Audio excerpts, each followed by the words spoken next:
In today's video, I'm going to show you how to save a ChatGPT conversation as a PDF in just a few simple steps. This is a super useful trick if you want to keep a record of an important chat, save prompts and answers for later, share a conversation with someone else, or archive your work in a clean, professional format. If this video helps you out, make sure to hit the like button and subscribe for more quick tutorials just like this. All right, let's jump right in.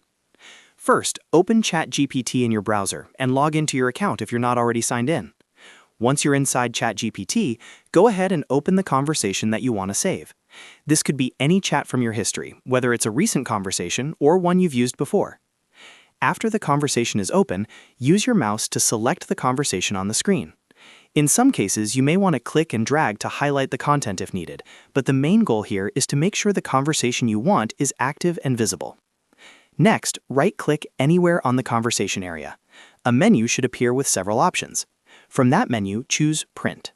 This will open your browser's print window, which is the easiest way to turn the conversation into a PDF file.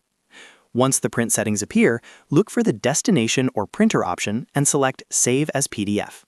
This tells your browser that instead of sending the page to a printer, you want to save it as a file on your computer. You can also review the preview to make sure the conversation looks correct before saving. If everything looks good, click Save. Then choose the location on your device where you want to store the file, give it a name if needed, and confirm the save. And that's it. Your ChatGPT conversation is now saved as a PDF. It's quick, easy, and a great way to keep important chats organized. If this tutorial helped you, don't forget to like the video, subscribe to the channel, and turn on notifications so you don't miss the next simple guide. Thanks for watching, and I'll see you in the next one.